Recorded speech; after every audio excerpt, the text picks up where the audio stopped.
जिंदगी में तो सभी प्यार किया करते हैं, मैं तो मर कर भी मेरी जान। हुस्न की देवी, मलका जज्बात, नैयर सुल्ताना पर 2 दहाइयों तक राज करने वाली बहुत ही खूबसूरत फिल्म एक्ट्रेस जिसे हुस्न की देवी कहा जाता था।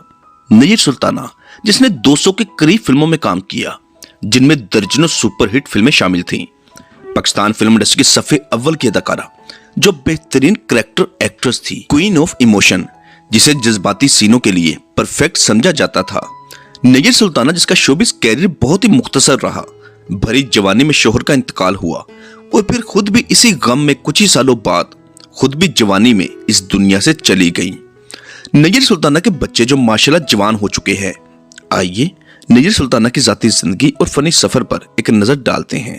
कितने प्यारे हैं जो गम हंस के सहे जाते हैं, हमने जो फूल चुने। नैयर सुल्ताना के बच्चे जो माशाल्लाह अब जवान हो चुके हैं। आइए नैयर सुल्ताना की जाती जिंदगी और फनी सफर पर एक नजर डालते हैं। तैयबा बानो 1937 को अलीगढ़ ब्रिटिश राज में पैदा हुई। तालीम अलीगढ़ से हासिल की। जब पाकिस्तान मार्ज वजूद में आया तो ये फैमिली वहीं पर रही, लेकिन चंद सालों बाद 1954 में जब वहां की जमीन मुसलमानों के लिए तंग होने लगी और दीगर अजीजों कारब चूंकि पाकिस्तान मूव कर चुके थे, तो नैयर सुल्ताना की फैमिली ने भी पाकिस्तान हिजरत की।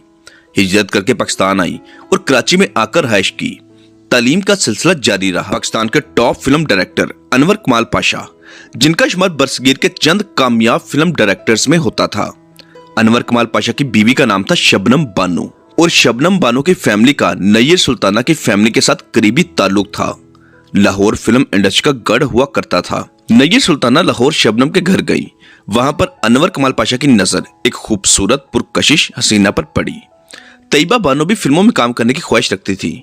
अनवर कमाल पाशा ने पहली नजर में तैयबा बानो को फिल्मों में मुतारिफ करवाने का तहिया कर लिया और इस तरह अपनी फिल्म कातिल जो 1955 में रिलीज हुई उसमें मामूली सा किरदार दे दिया ताकि उसे टेस्ट किया जा सके।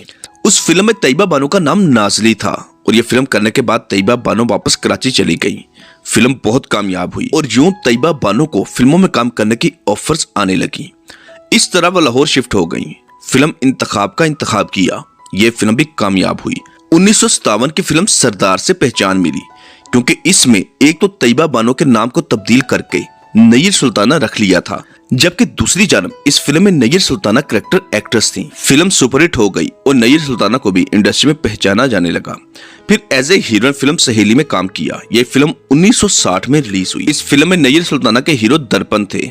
फिल्म सा दर्पण उस दौर में पाकिस्तानी फिल्मों में कामयाबी के लिए जदोजहद कर रहे थे। दोनों एक दूसरे के लिए लकी साबित हुए। इस फिल्म से दोनों एज ए हीरो हीरोइन कामयाब हो गए।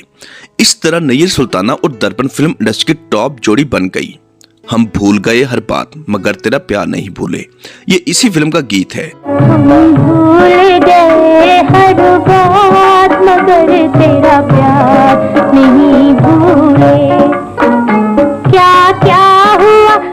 यहाँ से नैयर सुल्ताना के कामयाब दौर का आगाज हुआ। बेशुमार फिल्मों में लाजवाब किरदार निभाए। हर किरदार में डूबकर उसे अपने ऊपर तारी करने के सलाहियत से माला मार नैयर सुल्ताना ने इंडस्ट्री में अपने जज्बात के जरिए फिल्म बीनों को अपनी तरफ मुतवज्जे किया। 200 के करीब फिल्मों में काम किया और 2 दर्जन के करीब सुपरहिट फिल्में दी। 1963 की फिल्म बाजी का एक सुपरहिट सॉन्ग जिसके बोल थे, दिल के अफसाने निगाहों की जुबान तक पहुंचे।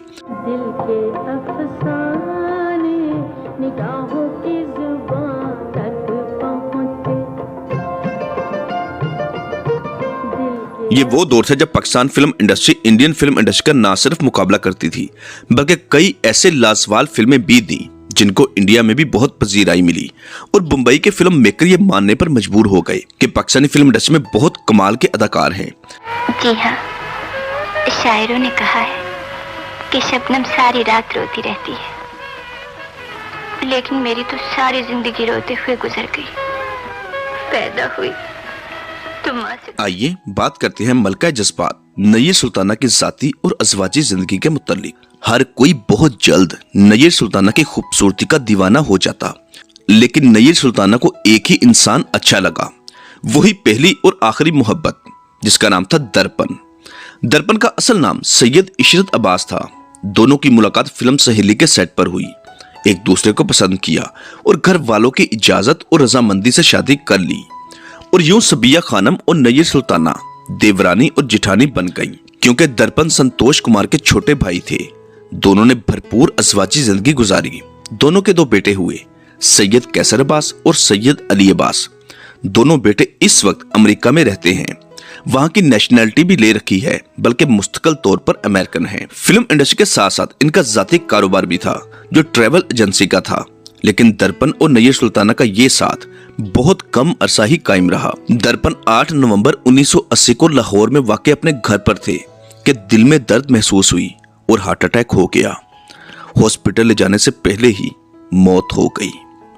मौत के वक्त दर्पण की उम्र सिर्फ 52 साल थी। शोहर के चले जाने से नैयर सुल्ताना तन्हा हो गई। बच्चों की जिम्मेदारी भी आन पड़ी। एक तरफ शोबिस कैरियर, दूसरी जानब ट्रैवल एजेंसी का बिजनेस, और इसी के साथ साथ बच्चों की परवरिश की जिम्मेदारी। बच्चे भी जेर तालीम थे। बड़ा बेटा सैयद कैसर अब्बास 20 साल का था, जबकि सैयद अली अब्बास 17 साल का। नैयर सुल्ताना ने हिम्मत नहीं हारी, अपने बच्चों को तन्हा पढ़ाया लिखाया, उन्हें अमेरिका तालीम हासिल करने के लिए भेज दिया। चंद सालों बाद नैयर सुल्ताना को जानलेवा मौजी मर्ज कैंसर की तशखीस हुई। इलाज शुरू करवा दिया, लेकिन कैंसर उस वक्त मालूम हुआ जब वो तीसरी स्टेज पर था। 27 अक्टूबर 1992 को पाकिस्तान फिल्म इंडस्ट्री की हुस्न की देवी को कैंसर ने दीमक की तरह चाट लिया, और जवानी में ही सिर्फ 55 साल की उम्र में 27 अक्टूबर 1992 को अपने खालिक हकीकी से जा मिली। नैयर सुल्ताना को भी शोहर के पहलू में लाहौर मुस्लिम टाउन कब्रिस्तान में सुपुर्द-ए-खाक कर दिया गया। एक इंटरव्यू में जब मोइन अख्तर ने मलका जज्बात नैयर सुल्ताना से पूछा कि आप हर फिल्म में रोने धोने का करैक्टर करती हैं, आप आंखों में क्या डाल लेती हैं कि आपके इतने आंसू निकलते हैं, जिस पर नैयर सुल्ताना ने कहा कि मैंने आज तक किसी चीज का इस्तेमाल नहीं किया, बल्कि अपने करैक्टर में इस कदर घुस जाती हूँ कि जब उसको महसूस करती हूँ तो खुद ब खुद आंसू आ जाते हैं। यही वजह थी कि लेजेंड फिल्म डायरेक्टर शबाब किरानवी ने नैयर सुल्ताना को मलका जज्बात का खिताब दिया। आपकी इस वीडियो के मुतालिक क्या राय है, नीचे कमेंट बॉक्स में लाजमी बताइएगा। चैनल पर अगर नए हैं तो उसको सब्सक्राइब और साथ दिए गए बेल ऑप्शन को भी प्रेस कर दें। मिलते हैं अगली वीडियो के साथ। अल्लाह हाफिज।